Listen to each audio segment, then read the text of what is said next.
All right, so yesterday, Darren Till, the gorilla, one of the UK's finest, was back in action at Misfits Boxing, so we're going to talk about that.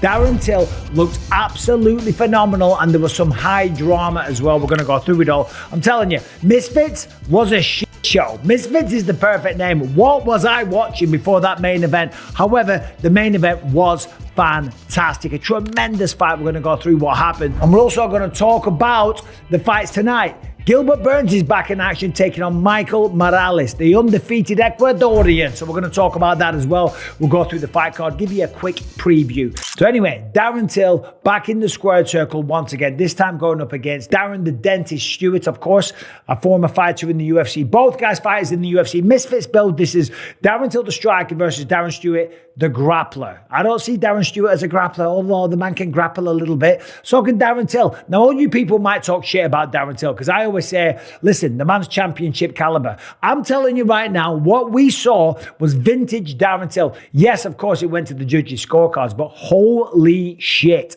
Darren Till's striking is phenomenal. And when he went out there in the first round, I am telling you, he was fast, he was sharp. The left hand was absolutely deadly. Big looping left hook, sits down Darren Stewart. I thought, oh, this one's going to be done over. This is going to be nice and quick. But Darren Stewart, holy shit, talk about a tough son of a bitch. Came out in round two, same again. Darren was all over him. He was too fast, he was too quick, he was too slick. But Darren Stewart is a tough son of a bitch, and he kept backing up Darren Till, okay? Kept backing up against the ropes. And as the rounds went on, where Darren Till was fast, he was precise, his strikes were like lightning. That left hand, just unbelievable. But Darren Stewart, holy shit, Till even said it in the post-fight interview, cut his head open. I want to see what's inside there, because he is one tough bastard. I'm telling you, this man can take a shot.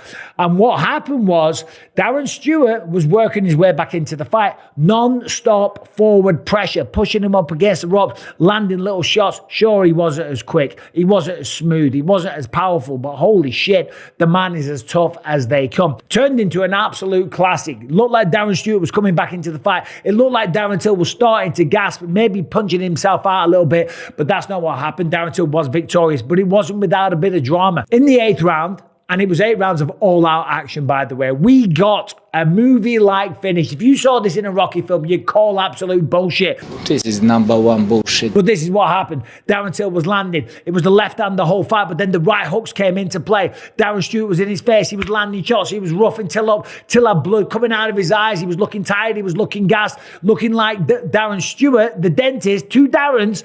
Darren Stewart was in his face, maybe looking for that final finish, and then we saw a stroke of genius from Darren Till. Powers him off to the side, pushes Darren Stewart through the ropes. Then Darren Till, boom, left hand, drops him, knocks him through the ropes. Beep, the bell goes. He gets back to his feet. The referee gives him a count. He makes the count, and they go to the judges' scorecard. High drama indeed, okay? So well done to Darren Till. I was worried about Darren for a bit there, because Darren Stewart looked like he was coming back into the fight, and it looked like Darren was starting to fade. Anyway, listen, there's a lot of options now for Darren Till. He called out KSI, who was there in the building. KSI didn't seem to want anything to do with it. KSI, where are you?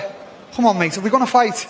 I can get down to the weight, come on. I was there, you beat Tommy, you know you can fight, come on, son. He's been calling out everybody lately. Yeah, no one wants to fight. Tommy's fighting somewhere in Europe for 20 grand with his dad. Yes, Jake Paul, Logan Paul, KSI, Jorge Masvidal. You line them up, Darren Till wants to knock them all down. And I'm telling you right now, yes, he's been in there with Jorge Masvidal in the UFC. And yes, he got clipped, but every fight is different. And I think that's the fight to make.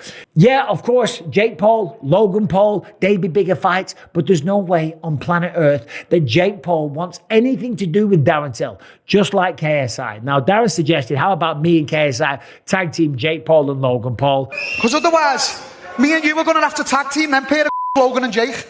So make your mind up, mate, come on. KSI wanted nothing to do with that either. And I don't think any of these guys want anything to do with Darren Till. I always spoke very highly of Darren Till. Remember, this is the guy that had Dricus du Plessis in trouble on the feet. He was landing in that second round. Yeah, okay, granted, once again, he got finished. And throughout his UFC run, yeah, there was times where the wrestling let him down. But I'm telling you, on the feet, Darren Till is the real deal. So I'm very, very happy for him.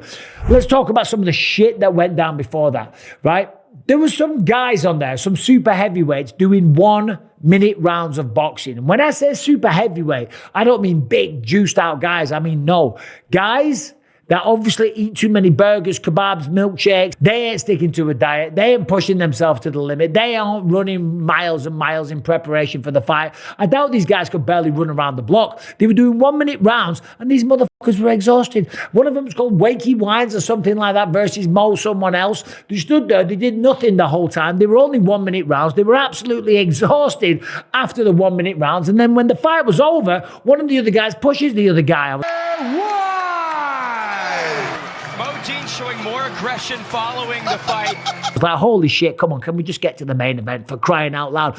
Before that, we saw some tag team bullshit. We saw multiple fighters in the ring, and when you got tired or something, you could just tag your partner and switch out and all the rest of it. I guess they're trying to do something different. It didn't work for me, but the main event was fantastic. Well done to Darren Till. I hope he gets a massive fight next. He certainly deserves it. Now, let's talk about the UFC, because I've got to jump on a plane in just a minute. By the time you see this, it'll be Saturday. I'm recording this on the Friday.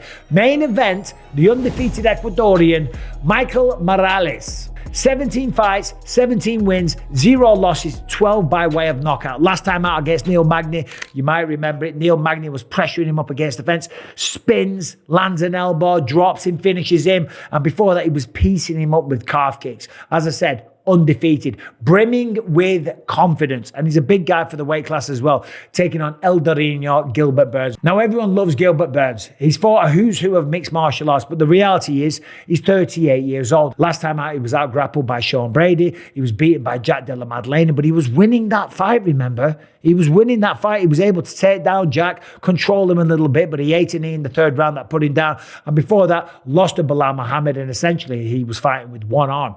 Anyway, he's back, and he says, and this is important, he says that this is the real version of him. Now, of course, all fighters say that when they're on a losing streak, they try and reinvent themselves. But Gilbert Burns says that the real version of him is back. And I felt a little rejuvenated. I feel a little bit okay.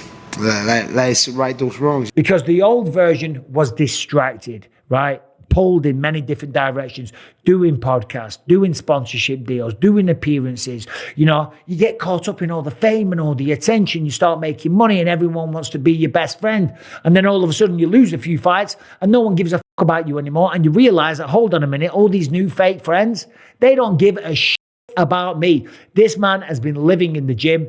He's in the best shape he's been in for quite some time. He's looking younger than ever, by the way, as well. I don't know what he's done. He looks like he's jumped in a time machine because he looks about 10 years younger. The afro is back. We know he's got the power. We know he's got the takedowns. And we know that the man has some of the best jiu-jitsu in the UFC. Just look at some of the wins that he's had over Jorge Masvidal, Stephen Wonderboy Thompson, Tyrone Woodley, knocked out Damian Maia, Gunnar Nelson. I mean, the list goes on. And he also fought for a bout against Kamaru Usman. Remember, in the first round, dropped him multiple times. Sure, granted, he got finished in the third round, but he made it exciting.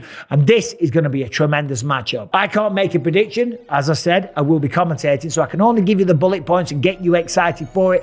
Co-main event, Paul Craig from Scotland. Hey, he's coming back up to the light heavyweight division. Of course, he went down to 185, won one fight against Andre Muniz, a great win in the second round. We took down the jiu-jitsu specialist and just butchered him with elbows. But then, of course, he lost his last three. But in Paul Craig's defense, he fought very high-level competition. Brendan Allen, he was choked out. Kyle Borhayo, he was knocked out. And Bo Nickel went to a decision. And Bo Nickel didn't want to take him down because he knows of the jiu-jitsu threat.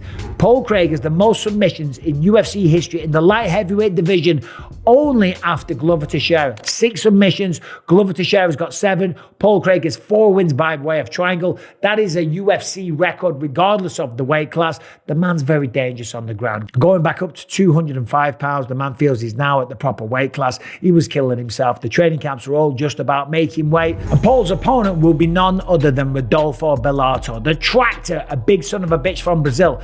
6'3", 12-2, 7 knockouts. Last time we saw him was against Jimmy Crute. Went to a draw in February in Sydney, Australia. Before that, knocked out Iho Pateria, ground and pound. On the contender, knocked out Murtaza Talha. This fight, you could argue, could be a grappler versus striker, but we know one way or the other. Paul Craig, anytime he fights, and certainly against somebody like this, I'm telling you, there's going to be some explosive action. So anyway, there's a bit of info on that. Sadiq Youssef is back against Myron Santos. Dustin Stoltzfus versus Nursultan Ruziboyev, and Julian Narosa versus Melchizedek Costa. Anyway, there's me practicing my name pronunciations for tomorrow. I've got to get on the plane. Thanks for watching. Let me know what you think about Darren Till's performance. Let me know who you think he should fight next. And I'm reaching out. I think Darren, we're going to try and get him on the podcast on Monday. Right, I'm going to miss my plane. Thanks for watching. Subscribe, ring the bell, all that good stuff. See you soon. I'll see you in Vegas, ESPN+, TNT Sports, whatever country you're in, wherever they are in the UFC, that's where you'll see me tomorrow night. Thanks for watching. You guys take care.